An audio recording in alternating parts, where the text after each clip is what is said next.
Marceau, le soir, avec Marceau. Radio X. On passe les prochaines minutes avec un homme rempli de qualité. Son nom est Christian Page. C'est notre enquêteur du paranormal. Il est journaliste, chroniqueur, auteur et conférencier. ChristianPage.ca. Bonsoir. Salut Yannick. En début d'émission avec Imidjé, je sais pas si t'étais là, mais on parlait moi je disais à Imidjé que je croyais pas à l'astrologie, je croyais pas à la cartomancie. Aux gens qui arrêtent le sang. Ouais, aux gens qui arrêtent le sang, toutes ces affaires-là. J'avais entendu certaines légendes concernant les gens qui arrêtaient le sang, mais je lui ai dit que le seul et unique médium en qui j'aurais peut-être pu avoir confiance, c'est le médium dont tu m'avais parlé, qui avait participé à une recherche d'un enfant qui avait été enlevé. Et par ses dons, si on peut appeler ça ses dons, il avait réussi à mener une équipe de recherche à l'endroit précis où cet enfant-là était. Et cet homme-là, à moins que je me trompe, n'a jamais cherché à faire d'argent avec cette histoire-là ou encore avec ses dons de médium. Non, tu as tout à fait raison, sauf qu'il faut être très, très prudent. D'abord, ici, là, je vois que tu utilises de manière abusive le terme médium. Ouais. C'est quand on parle de phénomènes paranormaux, là, tu vas me dire que c'est un détail technique, mais ça a quand même son importance. Quand on parle de phénomènes paranormaux, on essaie de conserver l'expression médium pour les gens qui, apparemment, ou affirment parler avec les morts.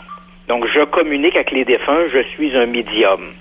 Les gens qui ont une sorte d'habilité, une perception extrasensorielle, des espèces de dons de voyance, qu'on y croit ou on y croit pas, là, c'est pas là le débat, ces gens-là, on essaie, en parapsychologie, on les désigne comme étant des sensitifs.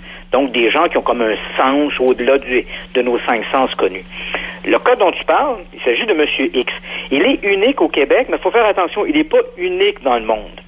Okay. Il y a, en particulier aux États-Unis, il y a plusieurs corps de police qui ont utilisé des médiums. Puis là, encore là, faut être prudent. Quand on dit corps de police, ce sont plutôt des policiers au service d'un corps policier qui, eux, croyaient aux performances de ces sensitifs-là et qui, de manière personnelle, ont contacté ces gens-là. C'est assez rare qu'un service de police, que le service lui-même fasse appel à un sensitif. C'est plutôt un détective, un enquêteur qui, lui, croit à ça et va consulter une personne, un sensitif, pour avoir de l'information. Mais tout ça pour dire qu'aux États-Unis, il y a plusieurs dossiers où des sensitifs ont particulièrement bien performé. Au Canada aussi, il y en a quelques-uns. Je me rappelle, il y a quelques années, par exemple, c'est un sensitif de la Colombie-Britannique, près de Nielsen, en Colombie-Britannique, qui avait conduit les policiers de la GRC au corps d'une jeune femme qu'on recherchait depuis des mois. On avait retrouvé sa voiture sur un stationnement d'une gare, une jeune femme au début de la vingtaine. On croyait qu'elle avait été ou bien enlevée ou elle avait finalement décidé de changer de vie, puis elle avait quitté.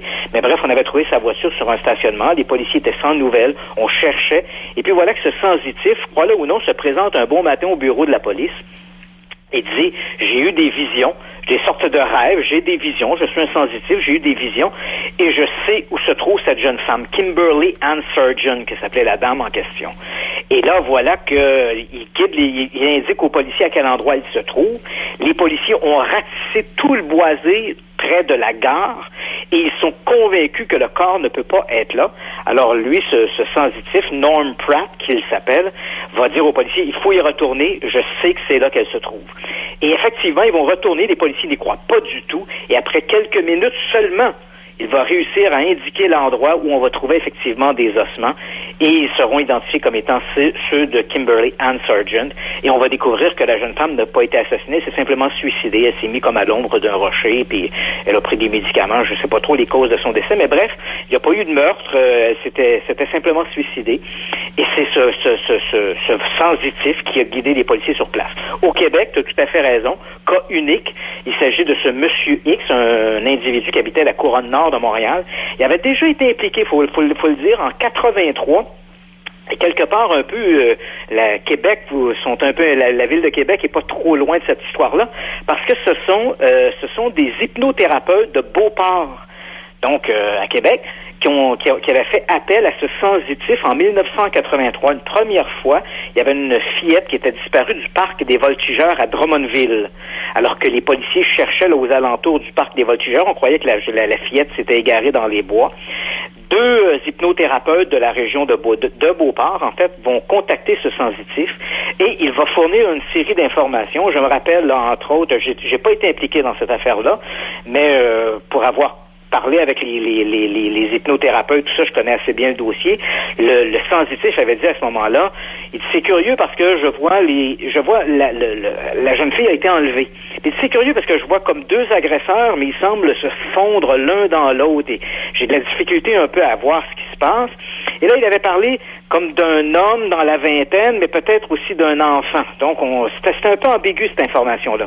Et ensuite, il avait dit, la fillette en question, il dit, je vois qu'elle est morte, et elle se trouve à 7 kilomètres du parc des Voltigeurs. Alors, tu comprendras que lorsque l'information a été fournie aux policiers, c'est la Sûreté du Québec qui enquêtait là-dessus, les policiers ont refusé de croire ça. Pour eux, ils restaient persuadés que la fillette s'était égarée dans les bois tout près du parc des Voltigeurs. Et puis finalement, à peu près une semaine après la disparition de la jeune fille, alors évidemment, on ratisse de plus en plus large, et finalement, des bénévoles vont trouver le corps de la fillette. Elle est morte. Elle est attachée après un arbre. Elle a été attachée avec du ruban adhésif phosphorescent. Et la personne qui a fait ça, crois-le ou non, c'est un jeune homme au début de la vingtaine, un type qui s'appelle Michel Derry, un individu au début de la vingtaine, mais un attardé, qui a à peu près l'âge mental d'un enfant de 11 ou 12 ans. Et ce qu'il a fait, la fillette n'a pas été agressée sexuellement. Il l'a enlevée, il l'a amenée dans le boisé, il l'a attachée avec du ruban adhésif contre un arbre, et il s'est joint aux équipes de recherche dans l'espoir de retrouver la fillette et passer pour un héros. Mais le pauvre homme était trop imbécile pour se rappeler où il avait mis la fillette. Alors finalement, la jeune fille est morte d'inhalation, comme ça, là, attachée après son arbre. T'sais. Et donc, les policiers ont arrêté l'individu. Et, crois-le ou non, comme je l'ai mentionné, Michel Derry était un jeune homme au début de la vingtaine, âge mental d'un enfant de 11-12 ans. Il faut se rappeler que le médium a parlé comme de deux agresseurs qui semblaient se fondre en une personne. Ouais. Et il avait dit la fillette est à 7 kilomètres du parc des Voltigeurs, ce que n'avait pas cru la Sûreté du Québec. Et lorsqu'on a retrouvé la jeune fille, elle était à 6,9 kilomètres du parc des Voltigeurs. Donc, il y avait déjà eu cette expérience menée par les hypnothérapeutes de Beauport avec ce médium qu'on appelle Monsieur X. Et donc, en 83, ils avaient obtenu relativement un bon succès, même si ce ne sont pas des bénévoles que eux guidaient qui ont trouvé le corps. Et puis voilà qu'en 1er novembre 84, 3 enfants disparaissent le 1er novembre à Montréal, Sébastien Métivier, Wilton Lubin et Maurice Vien. Et là, donc, dans les 2 jours après la disparition des enfants, alors que les policiers sont à la recherche des 3 garçons, on ignore s'il s'agit d'un seul et unique ravisseur ou de plusieurs ravisseurs, mais bon, évidemment, 3 enfants qui disparaissent le même jour, ça semble plutôt s'enligner vers un seul et unique agresseur. Et puis, éventuellement, donc, 2 jours après, on va retrouver un blouson qui appartient à Maurice Vien, on va le retrouver le long de l'autoroute 20, ce qui augmente le terrain de la recherche. Tu comprends? Les 3 enfants disparaissent à Montréal. C'est au départ la police de Montréal qui fait les recherches. Ouais. On fouille sous les balcons, on fouille les hangars vides, abandonnés. On espère retrouver les enfants. Mais on les retrouve pas. Et puis voilà, lorsqu'on trouve ce blouson de Maurice Vien, on comprend que l'enfant n'est plus sur l'île de Montréal. Et comme il est on a retrouvé le blouson près de l'autoroute 20, ça semble indiquer que son ravisseur a emprunté la Transcanadienne. Et la Transcanadienne, je te le rappelle, elle unit le Canada d'un océan à l'autre. Ouais. Alors, on ne sait pas où est l'enfant. Il peut être aussi bien dans la région de Drummondville, à Québec, ou encore sur la Côte-Nord. Tu sais, on n'a aucune idée. Alors, donc, 2 jours après la disparition de Maurice Vien, avec la découverte de ce blouson, arrive à nouveau l'un de ces hypnothérapeutes de Beauport qui, lui, décide de prendre les choses en main. Il va recontacter à nouveau ce médium avec lequel il a fait affaire l'année précédente. Il va se rendre chez lui. Comme je l'ai mentionné, c'est dans la couronne nord de Montréal. Et là, il va le mettre en état de relaxation. C'est pas de l'hypnose, c'est un état de relaxation très profond. Et là, cette fois-là, dans cet état de relaxation, ce monsieur X va donner des informations d'ordre géographique. Hein? Vous allez rouler sur l'autoroute 20, quand vous allez voir tel ou tel élément, vous allez vous arrêter, etc., etc. Donc, il donne ces éléments-là. On est en présence de 3 bénévoles. Donc, on a notre hypnothérapeute, sa compagne de l'époque, et un policier en congé, qui se trouve avec eux. Donc, on monte à bord de la voiture. On suit ces éléments géographiquiques, et puis à un moment donné, on s'arrête près d'un viaduc, près de la rivière Richelieu, on donne un coup de fil, c'était une époque où il n'y avait pas encore de téléphone portable, on donne un coup de téléphone à Monsieur X, on lui dit ce que l'on voit, et là, Monsieur X va dire, vous allez tourner, remonter vers le nord, vous allez faire tel truc, vous allez suivre tel ou tel élément. Et là, il parle d'une sorte de cabane abandonnée, près d'un boisé, avec des fenêtres barricadées. Il dit, à l'intérieur, il y a un trou dans le plancher, c'est là que se trouve le corps de Maurice Vien.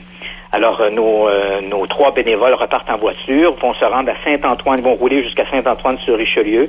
Et puis là, en suivant ces éléments d'ordre géographique, vont localiser cette cabane abandonnée, vont voir une cabane abandonnée sur le bord d'un boisé, vont s'arrêter, entrer à l'intérieur, et là, devant eux, dans un trou dans le plancher, se trouve le corps de Maurice Vien. Alors, ils vont contacter eux-mêmes la Sûreté du Québec. Lorsque les policiers arrivent sur place, tu comprends, comme on a retrouvé le blouson le long de l'autoroute 20, Maurice Vien pourrait être n'importe où au Québec, voire même au Canada. Et là, lorsque les policiers arrivent, on demande à nos 3 bénévoles pourquoi avoir s'être guidés et être allés à cet endroit-là très précisément. Ces gens-là vont dire, c'est parce qu'un voyant nous a dit de venir ici. Alors, ces 3 personnes-là ne sont pas arrêtés, mais ils deviennent évidemment des personnes d'intérêt. Ouais. On les amène au centre de la Sûreté du Québec à Montréal. Comme l'un des 3 bénévoles est lui-même un policier de la Sûreté du Québec en congé, évidemment, ça lève un peu les soupçons sur les bénévoles. Ils ne sont sûrement pas liés au crime, eux. Mais comment quelqu'un pouvait savoir où se trouvait le corps de Maurice Vien? À ce moment-là, les détails sont tellement précis que la seule personne qui aurait pu fournir de tels détails ne peut être que l'assassin. Alors, tu comprendras que ce monsieur X devient soudainement une personne d'intérêt et c'est lui-même qui, le lendemain, va contacter, lorsqu'il apprend, parce que monsieur X est chez lui, là, il sait pas ce qui se passe. Et le jour même, il apprend par le bulletin de nouvelles en fin de soirée que le corps de Maurice Vien a été retrouvé, que les 3 personnes, les 3 bénévoles qui ont trouvé le corps sont détenus, entre guillemets, à la Sûreté du Québec, sont interrogés, et qu'apparemment un voyant aurait été impliqué dans l'affaire. Alors, comprenant que c'est de lui que l'on parle, et comprenant également que les policiers ne tarderont pas à débarquer chez lui, c'est lui qui, le lendemain matin, va contacter la Sûreté du Québec, parler à un policier qu'il connaît là-bas, et les policiers vont se rendre chez lui, vont prendre sa déposition, et éventuellement, il sera lavé de tout soupçon, malgré que, évidemment, ça semblait étonnant qu'il ait pu donner ces informations. Alors ici, on est en présence d'un élément. Ou bien notre bonhomme en question a eu vraiment un don de voyance, il a réussi à guider nos bénévoles vers ce lieu où se trouvait Maurice Vien, ou bien il avait une chance sur 10 millions ou 20 millions de fournir ces informations de manière hasardeuse qui aurait permis aux bénévoles de retrouver le corps. Ça semble invraisemblable, mais je te rappelle quand même que tu as une chance de gagner le 649, tu as une chance sur 14 millions de gagner le 649 chaque semaine, et pourtant, chaque semaine, il y a quand même des gens, ou à tout le moins presque chaque semaine, il y a des gens qui gagnent le 649, tu comprends? Quel genre de vie il a eu, M. X, puis est-ce que tu l'as rencontré, toi, personnellement, puis tu lui as posé quelques questions? Moi, j'étais impliqué dans cette deuxième histoire, là, l'affaire de Maurice Vien, là, qui avait été enlevé, tout ça. À ce moment-là, il faut comprendre que quand la Sûreté du Québec, moi, j'étais impliqué un peu par la bande, en ce sens que quand la Sûreté du Québec ont été impliqués dans cette affaire-là, ça se déroulait à ce moment-là, le chef de la Sûreté du Québec et la police de Montréal, tout ça, avait des échanges, et l'un des policiers de Montréal, le chef de la police de Montréal, lui, a été intrigué par cette histoire-là, et il avait demandé à ce moment-là à Louis Bélanger, le père de la parapsychologie québécoise, qui enseignait la parapsychologie à l'Université de Montréal, il lui a demandé une espèce de rapport. Est-ce que ça arrive, ça, que des voyants soient impliqués dans des situations comme celle-là? Quelle est la possibilité que ça se soit produit? Est-ce qu'il y a des antécédents? Et comme moi, à ce moment-là, j'étais impliqué aussi à l'université avec Louis Bélanger, tout ça, évidemment, je me suis retrouvé un peu à fournir de l'information. En fait, quand Louis a monté le rapport, j'étais là. Donc, j'étais au cœur même de l'action. Tu comprends? J'étais dans les gradins, mais j'étais au cœur de l'action quand même. Oui. Donc, j'ai vu tout ça se passer devant moi, et c'est quelque chose de très, très, très surprenant. Et c'est resté comme ça. Monsieur X, évidemment, je le connais personnellement. Je pourrais même te dire que c'est devenu un ami avec les années. Et, évidemment, après cet incident-là, il a été impliqué dans quelques autres histoires avec moins de succès, mais quand même des informations très pertinentes, moins de succès, mais toujours de manière, toujours avec une certaine réserve, parce que faut pas se le cacher, l'incident de Maurice Vien l'a beaucoup refroidi. Lorsque ça s'est produit, de savoir, parce que lui-même était père de jeunes enfants, et il se sentait, comment je pourrais dire, on y croit ou on n'y croit pas, là. Je suis pas là pour faire l'apologie de la parapsychologie du surnaturel, là. On y croit ou on n'y croit pas, mais ce que je veux dire, c'est que lui a été touché par cet événement-là parce qu'il avait des enfants de l'âge de Maurice Vien. Est-ce que ça a contribué, en supposant, entre guillemets, qu'il pourrait avoir un don, une perception extrasensorielle? Est-ce que ça a aidé à sa vision? C'est ce que lui prétend. Et tu comprends que de savoir qu'il s'est retrouvé pendant quelques heures, ne serait-ce que quelques heures, suspect dans une affaire de meurtre d'enfant, ça l'a beaucoup ébranlé. Donc, il est toujours resté très prudent, a été impliqué dans quelques affaires, mais de façon très, très réservée. Et bien sûr, comme tu l'as mentionné, il n'a jamais cherché la moindre publicité. Personne ne connaît son nom. Moi, je te dis, tu vois, ça s'est passé en 1900. On parle ici d'un événement qui remonte à 30 ans. Et plus de 30 ans, et jamais son nom est sorti nulle part dans les médias. Il n'a jamais cherché la moindre publicité. Est-ce que c'est quelqu'un qui pratiquait le métier de médium? Pas du tout. Pas du tout. C'est weird quand on pense à ça, parce que le gars avait vraiment, tu sais, des sensations quand il y a quelque chose qui se passait, puis il recherchait quelqu'un, tu sais. Le petit Maurice Vien, il l'a quand même trouvé là avec précision. Là. Oui, exact. Non, il était connu de son entourage proche comme étant un sensitif, hein, tu sais, c'est genre, t'as perdu tes clés, demande à Maurice, il va te dire ça, lui, là, tu sais, puis, tu sais, donc, les gens, ils le connaissaient autour de lui, hein, il y avait comme des sortes de, tu sais, je cherche à faire un placement, m'a appelé Maurice pour voir qu'est-ce qu'il va me conseiller, tu sais, donc, il y avait toujours un peu, auprès des gens autour de lui, les gens connaissait cette habilité-là qu'il avait. Mais son métier était tout à fait haut dans un tout autre domaine, très, très terre à terre, et les gens autour de lui, ses collègues de travail, personne ne sait qui il est, personne ne connaît son implication. C'est vraiment un individu, comme on dirait pour utiliser l'expression anglaise, c'est vraiment un outsider, une personne qui est complètement dehors de ce milieu des médiums, des voyants et des clairvoyants, là. C'est vraiment un individu, un solitaire qui n'a rien à voir avec ces gens-là. Ben, c'est un bon contact pour toi, dans le cas où, je sais pas, l'Automax c'est à 50 millions. Ouais, je pense qu'il m'a donné un coup de fil à toi. Hey Christian, puis je veux avoir ton avis. C'est quoi l'avis des scientifiques? Est-ce qu'il y a déjà des études qui ont été faites sur les gens qui, d'avance sont capables, ils pensaient pas, mais ils ont été capables de déterminer avec exactitude la façon dont ils allaient mourir, exemple. Puis je me souviens des premiers dossiers mystères qui avaient des morts un peu inexpliquées comme ça, où la personne a dit, moi quand je vais être grande, je vais mourir dans un accident d'avion, puis bang, tabarouette, elle prend l'avion la première fois, puis elle meurt, cette personne-là. Est-ce que les scientifiques disent, c'est anecdotique, là, ça se peut qu'à la gang qu'on est sur la Terre, il y en a qui prédisent leur affaire d'avance, mais que c'est pas nécessairement quelque chose qu'ils avaient ressenti, là. C'est quoi ton avis là-dessus? Ouais, ça je pense que tu as utilisé le mot, le bon mot, anecdotique. Ouais. Et, parce que il est pas dans le sens péjoratif, parce que quand on dit à quelqu'un, je me rappelle, j'ai eu une conversation cette semaine, quelqu'un me raconte une histoire d'OVNI. Et je lui dis, c'est bien, mais ça reste malheureusement une anecdote. Il s'est senti insulté parce que j'ai dit que c'était une anecdote.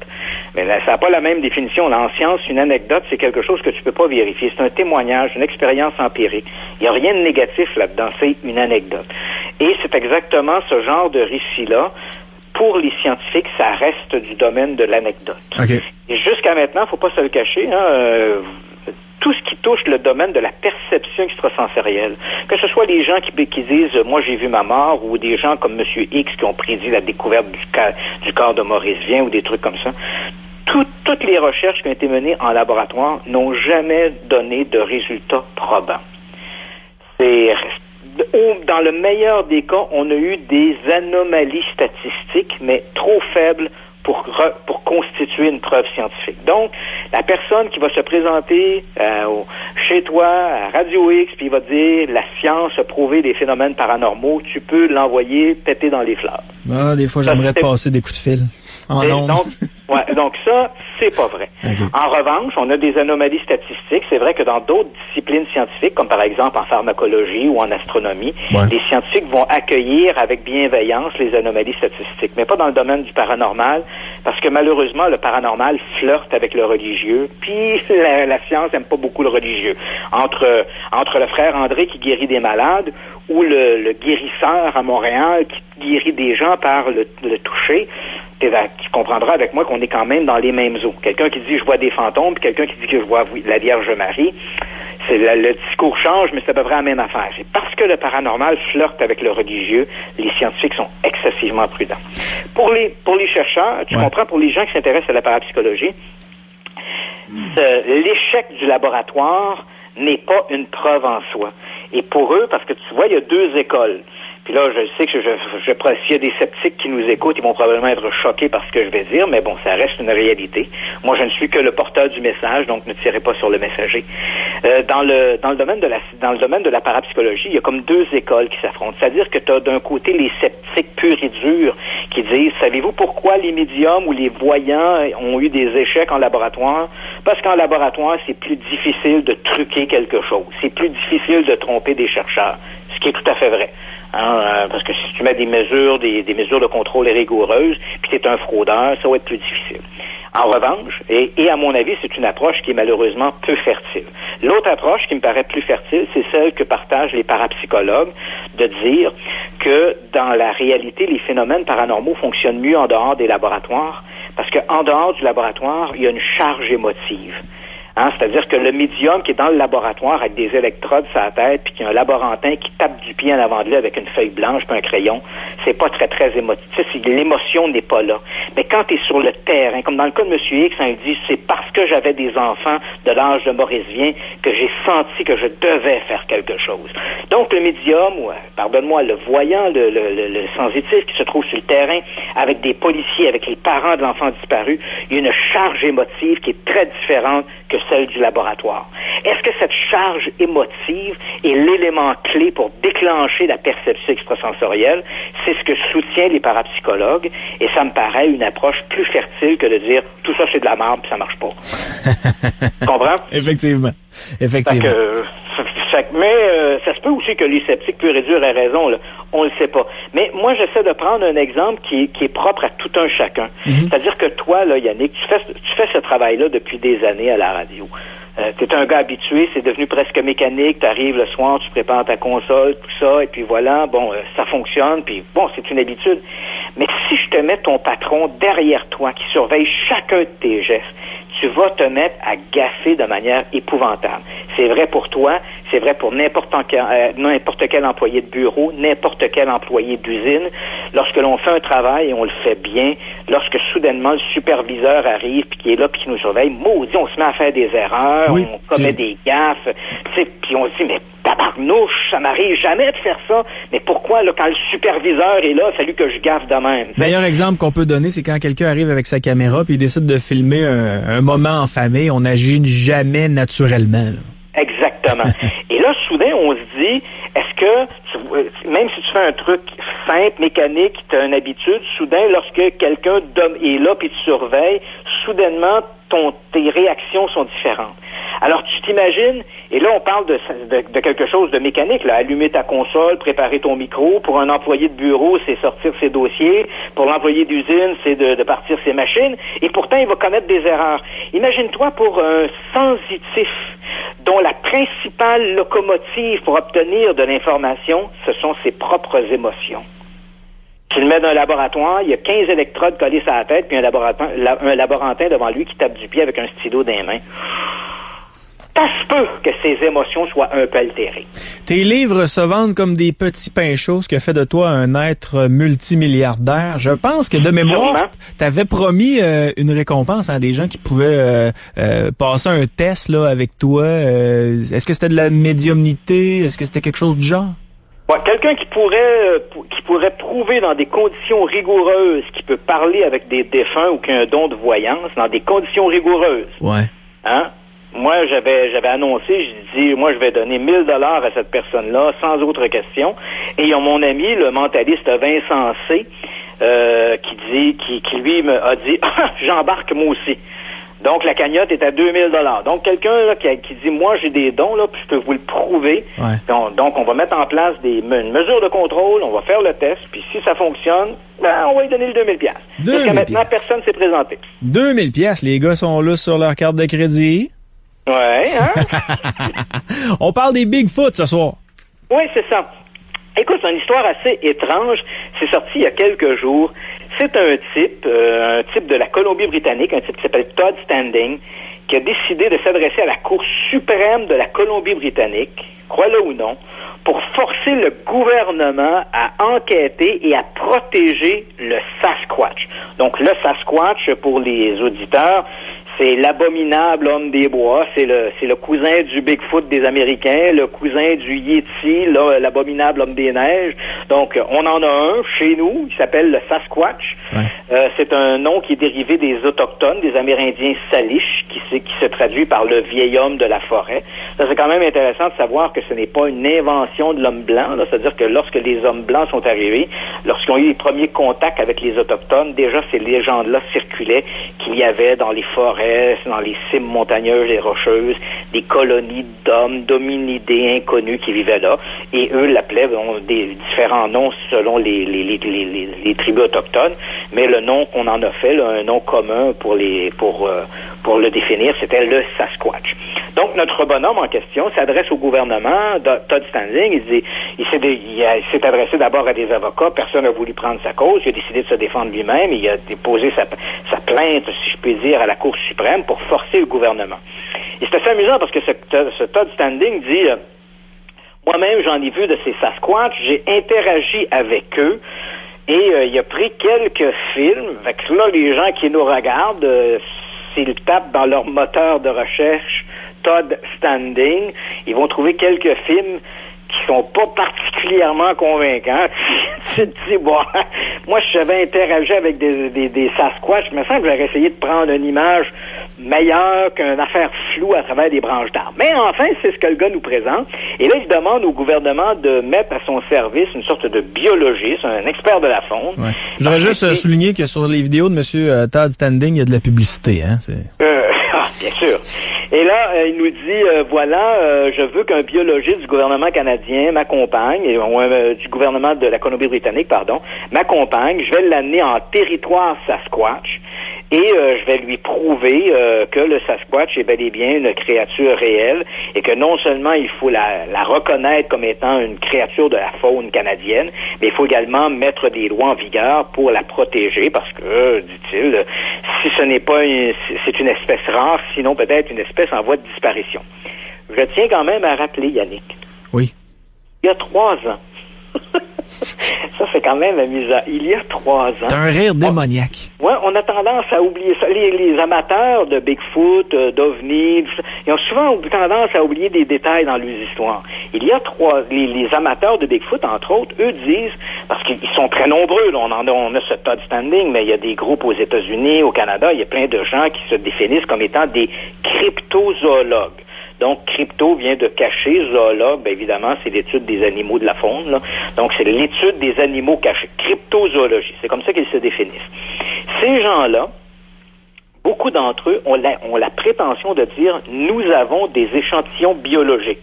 Donc, des crottes de Bigfoot, des morceaux de poils de Bigfoot, tout ce que tu voudras de Bigfoot. C'est de la bave de Bigfoot, il y en a tous, là. Moi-même, j'ai chez moi une très belle collection de poils de Bigfoot que j'ai payé à prix d'or aux États-Unis. T'sais. Donc, tout ça pour te dire que ces gens-là ont tous des prétentions qu'ils ont des échantillons biologiques, puis ils les exhibent comme ça dans des émissions de télé. Je sais qu'il y a des séries aux États-Unis qui ont été faites, là, Searching Bigfoot, là, puis etc., etc.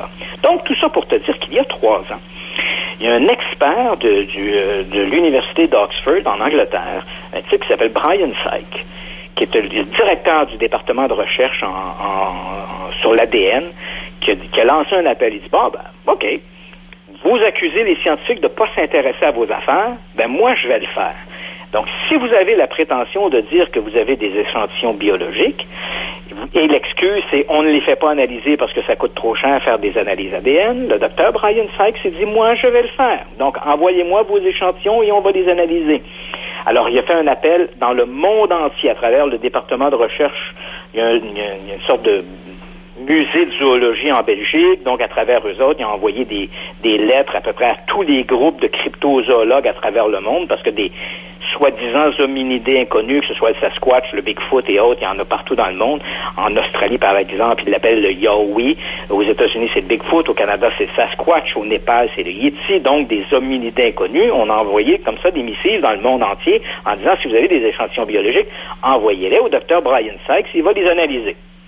Il a reçu 57 échantillons. Comme je disais, la fourchette est large. Hein? C'est la crotte de Bigfoot, le poil du Yeti, etc., etc. Il a reçu 57 échantillons. 37 de ces échantillons étaient valables pour des analyses ADN. Donc, il a procédé aux analyses ADN, les mêmes analyses qu'il aurait fait pour essayer de déterminer, par exemple, un individu quelconque, X ou Y, à partir du sang, les tissus biologiques et autres. Et de ces 37 échantillons, Yannick, d'après toi, combien d'entre eux se sont révélés comme étant ceux d'un hominidé inconnu? Moi, je suis monsieur négatif en personne, là, 0. Ben, t'as gagné T'as gagné la cagnotte ce soir. En fait, 0. Ouais. Tous les échantillons se sont révélés être des échantillons d'autre chose. Des poils de coyote, de la bave de loup, n'importe quoi. Bref, vraiment, toutes les espèces de la faune étaient représentées, mais il n'y avait absolument aucun hominidé inconnu dans ces histoires-là. Et ces échantillons-là ne sont... Pardonne-moi, ces analyses-là sur les échantillons sont absolument incontestables. Donc, les amateurs de Bigfoot sont retournés avec les petits échantillons sous le bras. Et là, ben évidemment, ça l'a mis à jour des gens qui étaient, évidemment, se sont fait prendre la main dans le sac parce que certains d'entre eux avaient raconté des histoires à dormir debout. C'est du genre, j'ai vu le Sasquatch, il se grattait le dos sur le bord d'un arbre. Tu sais, ça avait l'air à y piquer, fait que c'est gratté le dos sur le bord d'un arbre. Moi, je l'observais, puis quand il s'est en allé, je me suis approché de l'arbre et là, j'ai vu dans l'écorce des bouts de poils. Or, l'analyse du docteur Brian Sykes montre que ces bouts de poils-là, en fait, ce sont des bouts de poils de chèvre. Comment le gars, tu confonds une chèvre avec un Sasquatch? tu vois le genre un peu. Fait que là, évidemment, le seul moyen, c'est qu'il y a eu une sorte de mouvement. Là, les cryptozoologues, évidemment, ont diabolisé le docteur Sykes. C'est un méchant scientifique, c'est pas un bon scientifique, c'est pas un ci, c'est pas un ça. Mais ces analyses ont été publiées dans le magazine dans des périodiques scientifiques du genre Nature et autres. Les analyses sont absolument incontestables. Donc, aucun échantillon. Ça veut pas dire que ça n'existe pas, là. On se précise bien, là. Mais, comme on dit, l'absence de preuve n'est pas la preuve de l'absence. Mais jusqu'à maintenant, tous ceux et celles qui affirment détenir des échantillons biologiques du Sasquatch, ou du Bigfoot, ou du Yeti, ou du Yowie, peu importe, ces échantillons-là n'ont jamais produit la moindre preuve scientifique de l'existence d'hominidés inconnus. Je suis allé revoir la vidéo de Todd Standing, là, celle où ça a été filmé en plein jour.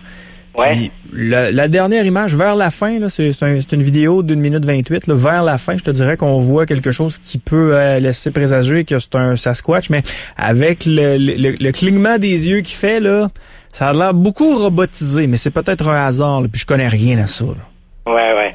Mais c'est ça, tu dis, je sais exactement de quelle image que tu parles, et tu te dis, ben écoute, c'est pas convaincant. C'est sûr qu'en science, là, une image, un film, c'est jamais convaincant. Mais tu regardes les images, le type dit, bon, j'en ai vu à plusieurs reprises, tu sais, pourquoi on n'a pas d'image plus convaincante que ça? Et pourtant, c'est vrai que c'est rare, mais il y a des animaux qui sont excessivement rares qu'on a réussi à filmer. On a réussi à filmer des sélacantes, des poissons qu'on croyait disparus depuis 100 millions d'années. On a réussi à en filmer dans la mer parce qu'il en existe encore quelques spécimens vivants. Il y a toutes sortes de trucs extraordinaires. Prends par exemple des événements rarissimes là, qui vont se produire, des écrasements d'avions par exemple, ou des trucs comme ça. C'est rarissime et pourtant on a de bonnes images qui montrent ça. Et pourtant, des images de Bigfoot, le type est là, il est caché dans le bois, il envoie, mais il filme ça à travers les branches, c'est flou, c'est pas... Il y a quelque chose d'agaçant là-dedans. Tu sais, moi, j'essaie de regarder ça d'un œil détaché comme journaliste, puis je me dis, il y a quelque chose d'agaçant là-dedans. Ça sent pas bon.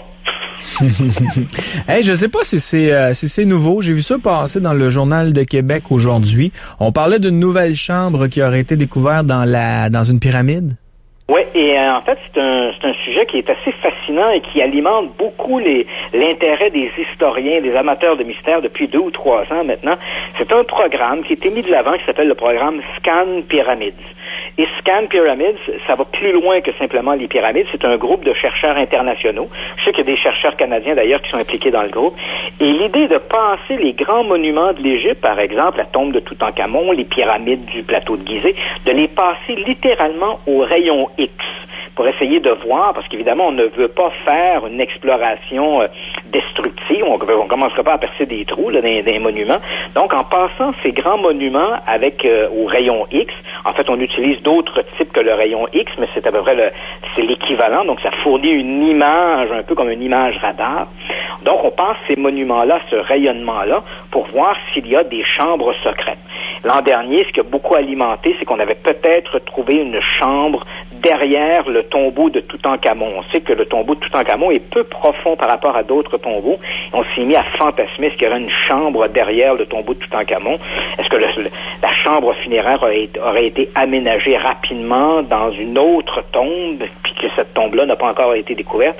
Là, pour l'instant, le mystère demeure. Mais là, voilà que dans Nature, on vient de publier un article. Déjà que l'histoire circulait depuis quelque temps, on disait que les chercheurs de Scan Pyramids avaient peut-être découvert également une chambre secrète dans la grande pyramide de Khéops. Donc Khéops, en fait, qui s'appelait Khufu en réalité, là, mais une traduction. Et on disait, on avait donc comme trouvé une chambre. Et la dernière pièce qu'on a trouvée dans le tombeau, dans la grande pyramide de Khéops, date du 19e siècle. Alors, c'est une petite chambre, une sorte d'alcôve qu'on avait découvert, quelque chose de peu d'importance. Mais là, voilà que là, les scientifiques viennent de publier dans Nature et donc ils confirment effectivement la résonance de ce rayonnement X a mis à jour ce qui semble être une chambre très importante à l'intérieur de la grande pyramide. Donc au-delà, parce que on a l'impression, on a souvent une image qui nous est été un peu imposée par Astérix et Cléopâtre. Hein? On s'imagine que l'intérieur de la grande pyramide est un dédale de labyrinthe inextricable, alors que ce n'est pas ça du tout. Hein? La pyramide est à peu près pleine ou vide, là, dépendamment de la définition que l'on donne. En fait, on a comme deux corridors, un qui mène à la chambre du roi, un qui mène à la chambre de la reine. Il y a comme une sorte d'antichambre au milieu, puis c'est à peu près tout. Le reste n'est que de la pierre et de la pierre. Et là, voilà que les chercheurs de Scan Pyramids disent, au-delà de la tombe, de la pièce qu'on dit la salle du roi, il y aurait une autre pièce importante. Mais là, pour l'instant, on n'a pas encore trouvé de moyen de s'y rendre. Donc, elle est là. Elle est à une dizaine de mètres au-dessus de la chambre du roi. Mais comment s'y rendre? Là, évidemment, on n'est tout de même pas percé un trou à l'intérieur de la pyramide, là, mais la chambre est là. Elle est visiblement confirmée par ce rayonnement X, là, ce type de rayonnement, et qui montre bien la présence de cette chambre. Donc, qu'est-ce qu'elle cache? Qu'est-ce qu'elle contient? On l'ignore, mais évidemment, ça fait fantasmer. Est-ce qu'il y a un trésor à l'intérieur de la tombe? Ouais. Et comme il n'y a pas de dommage qui a été causé à l'intérieur, parce qu'il faut comprendre que la grande pyramide et la plupart des grands tombeaux égyptiens ont été pillés. Donc, c'est pourquoi, d'ailleurs, la tombe de Toutankhamon est si célèbre à travers le monde. Elle a été découverte en 1922.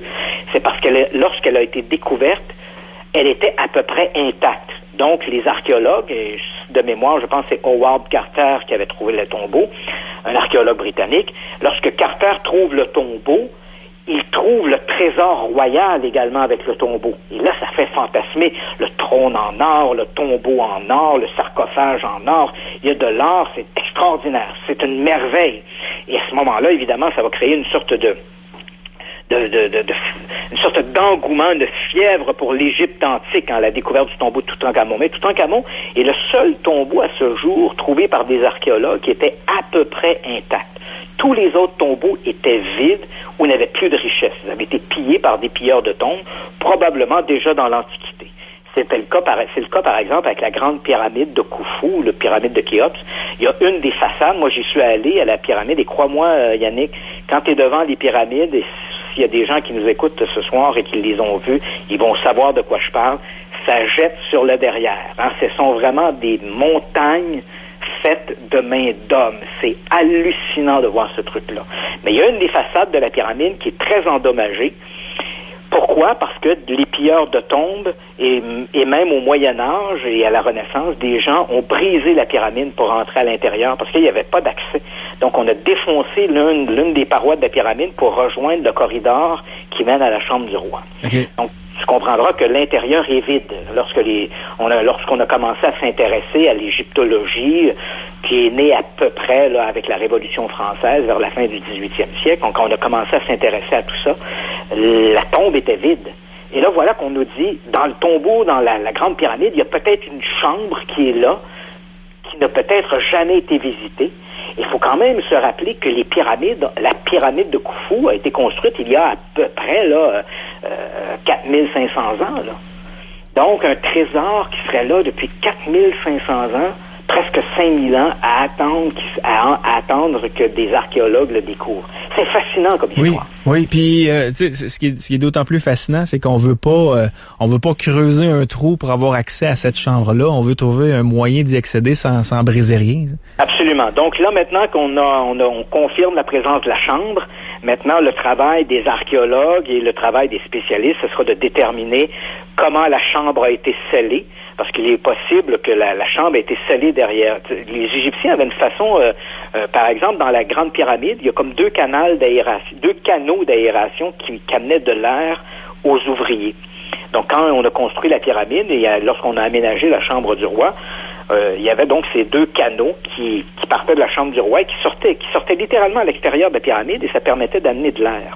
Lorsque la tombe a été terminée, le tombeau a été achevé, avec des cordages attachés à des sortes de tiges de métal, les Égyptiens, les ouvriers, ont tiré et des blocs de béton, des blocs de pierre, en fait des blocs de calcaire, pardon, se sont mis en place et ont bloqué les canaux d'aération. Après ça, il n'y avait plus moyen de revenir en arrière. Tu comprends? C'était comme une sorte de booby traps, une trappe, là. Tu tires la corde, le bloc de pierre se met en place et il est impossible de faire marche arrière. Donc, cette chambre-là, quelle qu'elle soit, peu importe son contenu, est-ce qu'elle a été scellée derrière? Est-ce que les Égyptiens, les ouvriers, l'ont comme scellée derrière eux et qu'il n'y a plus moyen d'y accéder? Dans quel cas, là, il faudra que les autorités égyptiennes prennent la décision, oui ou non, de percer une galerie, d'achever une galerie qui va permettre de rejoindre la chambre en question. C'est pas pour rien qu'elle a été scellée. Non, peut-être, c'est ce que l'on s'est dit. Prochain sujet, tu nous parles d'un astrophysicien qui a une nouvelle hypothèse concernant les extraterrestres. Est-ce que tu as déjà entendu parler du paradoxe de Fermi? Oui, d'Enrico Fermi.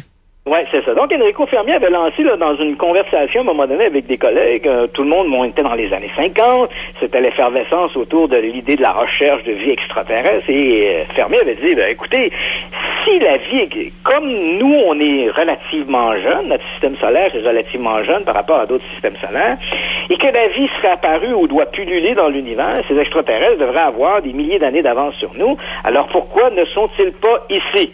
Ça, c'est ce qu'on a appelé le paradoxe de Fermi. Donc, expliquer pourquoi un système solaire relativement jeune comme le nôtre n'a jusqu'à maintenant, si on exclut les ovnis, là, parce que est-ce que oui ou non les ovnis existent, est-ce que ce sont des extraterrestres?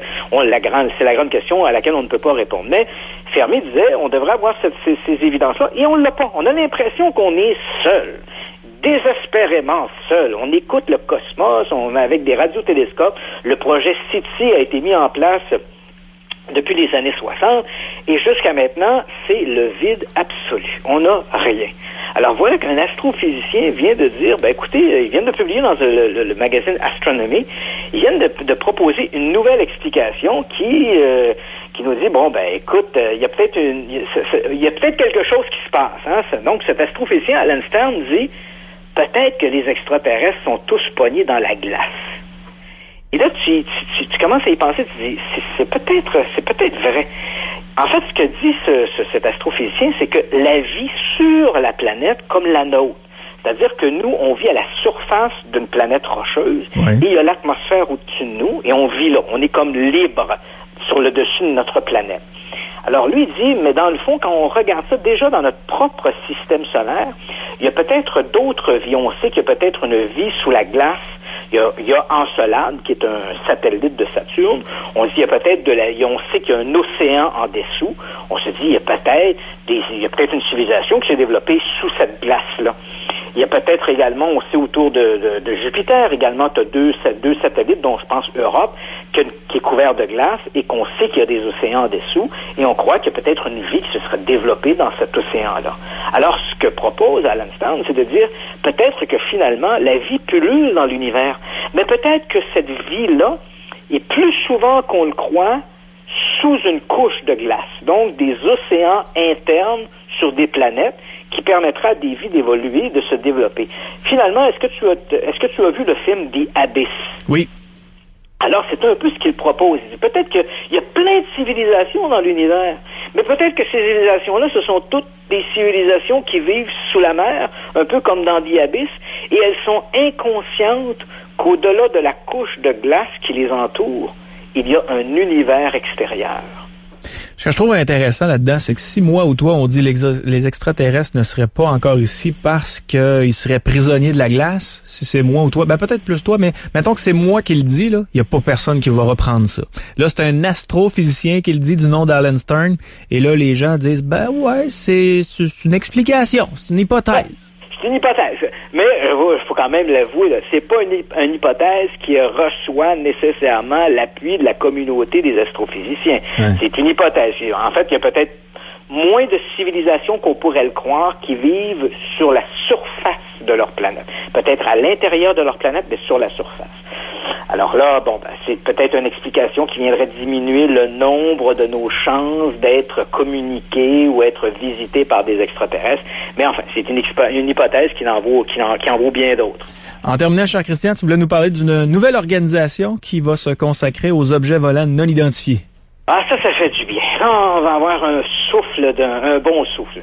C'est-à-dire que quand on parle dans les pays occidentaux, il n'y a que la France qui s'est dotée d'un organisme de recherche sur les ovnis. On parle d'un organisme étatique, donc un organisme d'État. Donc en France, il y a le Centre national de la recherche spatiale, le CNES, qui est un peu l'équivalent de la NASA. C'est eux qui gèrent, par exemple, le lancement des fusées Ariane en Guyane. Et ce CNES s'est doté d'un petit bureau, entendons-nous, là, c'est quelque chose de très minimal, là. C'est un bureau, 2 personnes, une secrétaire. Ce bureau-là porte le nom de GEIPAN, le groupe d'études et d'informations sur les phénomènes aérospatiaux non identifiés. Donc, ce sont des gens, ce ne sont pas des ufologues, ce sont des ingénieurs en aéronautique qui colligent. Ce sont souvent des ingénieurs en aéronautique qui sont tous sur le bord de la retraite. C'est comme une voie de garage juste avant la retraite.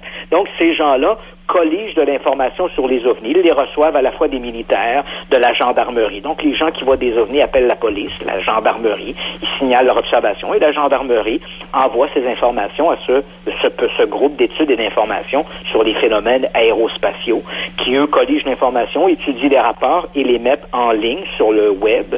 Donc, ils ont leur site Internet. Les gens peuvent télécharger les rapports d'observation. Dans les grands pays industrialisés, les grands pays du G20, c'est le seul pays qui s'est doté d'un organisme comme celui-là. Et voilà et pour le reste, l'étude des ovnis est plutôt gérée par des amateurs. Au Québec, il y a 7-8 organisations sur les ovnis. Ce sont des amateurs qui font du mieux qu'ils peuvent, mais ils ont souvent des billets, ils ont souvent pas la formation académique non plus pour gérer ces données-là. Puis bien sûr, tu comprendras que s'ils le font, c'est parce qu'ils y croient. Si tu crois pas aux ovnis, tu passeras pas ton dimanche après-midi à aller interroger des témoins, tu vas aller jouer au golf. Donc, c'est parce que ces gens-là, ils croient. Et ça, c'est un peu un biais. Puis, comme je l'ai surtout mentionné, ils n'ont pas de formation académique pour bien gérer l'information. Alors là, voilà qu'aux États-Unis, un groupe de scientifiques, et c'est ça qui est intéressant, ce sont des scientifiques. Et ces scientifiques-là, on dit, ce sont des gens, des scientifiques qui s'intéressent aux ovnis de manière privée, entendons-nous. C'est pas un service étatique, c'est pas géré par le gouvernement. Ce sont des gens, donc, qui s'intéressent aux ovnis, mais qui ont des solides formations académiques. Certains d'entre eux aussi sont des très bons enquêteurs parce que ce sont des policiers à la retraite. Donc, ces gens-là ont la formation pour mener à bien ce travail-là. Ils ont créé un organisme qui s'appelle The Scientific Coalition for Ufology, la coalition pour l'étude des ovnis. Et ces gens-là, donc, vont essayer de prendre le relais que la science n'a pas prise. Faut s'entendre, après les études du gouvernement américain sur la question des ovnis, ils ont étudié, l'US Air Force a étudié les ovnis entre 1947 et 1969, et depuis, il n'y a rien qui s'est fait sur les ovnis. C'est des petits groupes d'amateurs par-ci, par-là, qui ont pris le relais.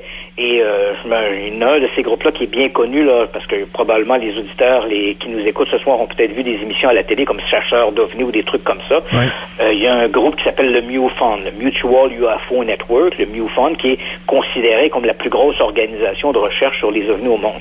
Mais c'est vrai que depuis une quinzaine d'années, le MUFON a pris du plomb dans l'aile. Il a perdu énormément de crédibilité. Il était associé à des dossiers excessivement douteux. Alors, on avait besoin d'un souffle nouveau. Et voilà que cette coalition pour les ovnis, composée de professionnels, vraiment, espérons qu'ils vont suivre leur leitmotiv, parce que ce qu'ils ont déclaré, c'est hier. Et il faut dire que le groupe a déjà été mis en place. il existait de manière un peu, disons, clandestine depuis 2 ou 3 ans maintenant. Donc, ces gens-là se réunissaient, il n'y avait pas de formation officielle.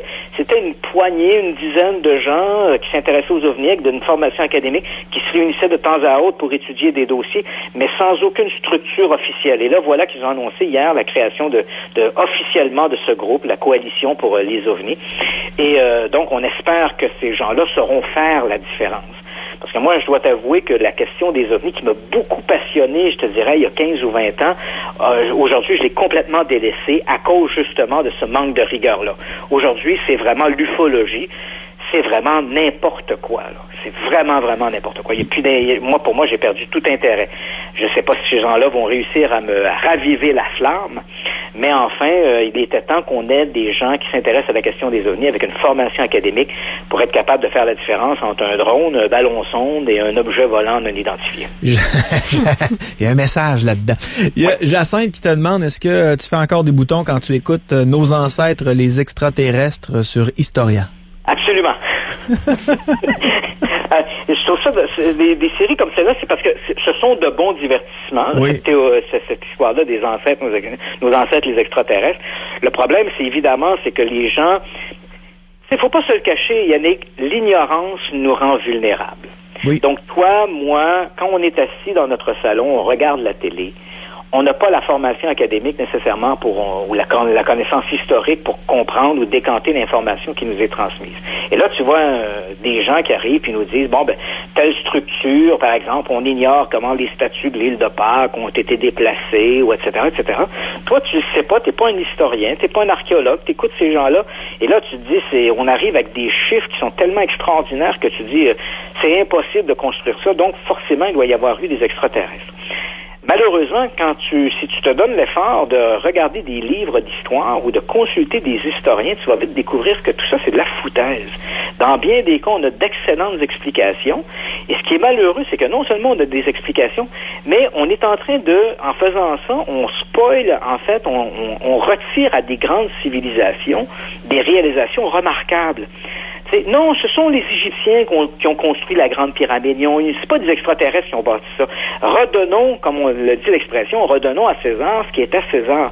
C'est de l'huile de bras qui fait qu'on a construit la Grande Pyramide. C'est de l'huile de bras qui fait qu'on a déplacé les statues de l'île de Pâques. Rendons à ces gens-là, à ces sociétés-là, à ces groupes, rendons-leur honneur pour ce qu'ils ont réalisé, des monuments colossaux, extraordinaires, et arrêtons de tout le temps tout attribuer aux extraterrestres. C'est tellement bien dit ce que tu viens de dire là. Je sais. Tu sais que la Grande Pyramide, c'est des gens, regarde ça, je viens de te donner un exemple simple et tu vas comprendre comment on peut facilement tromper des gens. La Grande Pyramide de Khufu, dont on a parlé là, tantôt avec la découverte de la Chambre, cette pyramide contient 2 500 000 blocs de pierre. 2 500 000 blocs de pierre. Si tu fais le calcul, pour réussir à construire, parce que tu te dis, si le pharaon a voulu construire cette pyramide-là, il voulait qu'elle soit achevée de son vivant, c'est son tombeau. Fait que tu veux qu'il soit achevé de ton vivant, tu vas te mettre dedans, mais tu meurs. Ouais. Donc, on calcule que la pyramide aurait dû être construite sur une période d'à peu près 20 ans. Alors, les tenants de l'hypothèse des anciens astronautes, pour essayer de te tromper, là, tu sais, ils arrivent avec un calcul en disant, il aurait fallu, pour pouvoir achever la pyramide en 20 ans avec une construction qui a 2 500 000 blocs de pierre, il aurait fallu que les Égyptiens placent un bloc toutes les 30 secondes. Là, tu dis, écoute, ça n'a pas de bon sens. Puis là, quand on parle d'un bloc toutes les 30 secondes, tu dis, c'est coupé, déplacé, monté et mis en place. Toutes les 30 secondes. Tabarnouche, ça n'a pas de bon sens. Tu imagines le travail. Sauf que ce qu'on ne te dit pas, c'est que le chantier de la pyramide contenait 100 000 ouvriers. Ces 100 000 ouvriers étaient divisés en petits groupes de 5 qui constituaient 20 000 équipes. Et chaque équipe avait donc, on les numérote, l'équipe numéro 1, l'équipe numéro 2, l'équipe numéro 3, on arrive jusqu'à l'équipe 20 000. Chaque équipe avait finalement 6 semaines pour mettre son bloc. Comprends-tu comment ça change la donne? Ça change, oui, effectivement. Si tu le prends dans son ensemble, il y a un bloc toutes les 30 secondes, c'est invraisemblable. Ouais. Mais quand je te dis, mais chaque équipe finalement avait 6 semaines pour tailler son bloc, l'amener puis le monter en place, là tu dis, mon Dieu, ça me paraît plus simple. Ouais. Et en faisant ça comme ça, là, avant que ça revienne, l'équipe numéro 1 mettait son bloc et elle avait 6 semaines avant que son tour revienne. Parce que là, après, c'était l'équipe 2, l'équipe 3, l'équipe 4, 5, 6. Avant que son tour revienne, il y avait 6 semaines qui s'écoulaient. Et en suivant cette cadence-là, il y avait un bloc qui était mis toutes les 30 secondes. Quand je te dis que tu dis, tu sais, c'est si bien dit ce que tu fais là, c'est comme si on enlevait tout le mérite à ces Égyptiens-là qui se sont cassés le bessic à bâtir ces pyramides-là, pour dire, eux autres sont pas assez intelligents, donc ils ont dû être aidés par une puissance supérieure qu'on présumait être des extraterrestres. C'est vrai, hein? C'est comme si on leur enlevait le mérite. Si tu prends les statues de l'île de Pâques, écoute, les Pasquans, ceux qui ont construit les statues, ont littéralement, à force de construire ces statues-là, se sont eux-mêmes précipités dans un désastre écologique. La civilisation pasquane était séparée. Et là, évidemment, il y a toutes sortes de contestations, mais je te donne l'idée générale, celle qui est à peu près l'aval des archéologues et des historiens. À cette époque, il y avait 2 sociétés qui vivaient sur l'île de Pâques, les grandes oreilles et les petites oreilles. C'est comme ça qu'ils se définissaient. Et c'était bien avant le piercing et les anneaux dans les oreilles. Là. Bon, c'était à cette époque-là. Alors là, on avait les grandes oreilles et les petites oreilles. Les grandes oreilles étaient la société dominante. Et on suppose, on n'est pas sûr à quoi servaient les statues, mais on croit que c'était une espèce de culte des morts. Et c'est les grandes oreilles, donc le groupe dirigeant, plaçait en esclavage littéralement les petites oreilles, une caste donc inférieure, comme ça existe souvent dans des sociétés dites primitives. Et les petites oreilles étaient ceux qui travaillaient à la construction des statues. Donc, c'est des statues qui étaient énormes, qui pesaient des dizaines et des dizaines de tonnes, qui mesuraient 20 mètres de haut. Elles étaient sculptées à même la pierre, une pierre assez friable d'ailleurs, une pierre volcanique qu'on trouve sur le volcan, parce que l'île de Pâques est une île volcanique, donc le volcan s'appelle le Rano Raraku. Donc on creusait la statue donc dans le tuf, une pierre friable, comme je t'ai mentionné, puis on la déplaçait. On la déplaçait sur des rouleaux de bois. Mais comme ça prenait plusieurs semaines avant que plusieurs mois avant que la seconde statue soit prête, le bois pourrissait. Fait qu'on coupait à nouveau des arbres. Et on en coupait de nouveau. Et on en coupait de nouveau. À chaque fois qu'on déplaçait une statue, on devait couper des arbres. Tant et si bien qu'il y a à peu près 1000 statues dans l'île de Pâques. Et en faisant ça, ils ont coupé tous les arbres de l'île. Et à un moment donné, la terre, évidemment, s'est appauvrie. Il n'y avait plus d'oiseaux qui venaient nicher dans les arbres. Et soudainement, les Pasquans se sont retrouvés littéralement au bord du gouffre. Et là, évidemment, il y a eu des guerres tribales. Ces gens-là mouraient de faim. Ils ont créé une famine. Tout ça, pourquoi? Parce qu'ils ont créé eux-mêmes, avec ce culte des morts, ils étaient tellement obsédés par ça, qu'ils ont créé un véritable désastre écologique. Mais tabarnouche, rendons-leur au moins ce qui leur appartient. Ces statues-là, ils les ont creusées, ils les ont taillées, ils les ont déplacées eux-mêmes. Une folie, bien sûr une folie, parce qu'ils se sont eux-mêmes précipités dans la mort, littéralement, avec ça. Mais quand même, ces statues-là, on sait comment elles ont été déplacées. Ils ont coupé tous les arbres. On sait comment ils les ont élevées, comment ils les ont déplacées sur ces rouleaux, comment ils les dressaient avec des cordages. On connaît tout ça. Il n'y a pas de mystère à ça. Christian, donc, oui. C'est toujours un excellent plaisir. J'aurais pu t'en parler, mais je sais, je parle beaucoup trop. C'est toujours un plaisir de jaser. Merci beaucoup. Mais ça m'a fait plaisir. Bonne soirée à vous tous. Christian Page, toujours aussi intéressant. Il est l'enquêteur du paranormal. Il nous jase une fois de temps en temps, une fois par semaine. Le mercredi, d'habitude. Aujourd'hui, c'est exceptionnel. C'est un jeudi. Mais hier, il y avait quelque chose d'hyper important. Donc, on a remis sa chronique à aujourd'hui. Normalement, c'est le mercredi. Puis, la dernière semaine du mois, il vient faire un tour le vendredi pendant 1h30. D'ailleurs, l'extrait de la semaine dernière, pour ce qui est de l'Halloween, il a explosé sur notre site internet. Il est toujours disponible d'ailleurs, www.radiox.com. Christian Page, journaliste, chroniqueur, auteur, conférencier, pour en savoir plus sur cette formidable personne. christianpage.ca. On revient. Marceau, le soir. Radio X.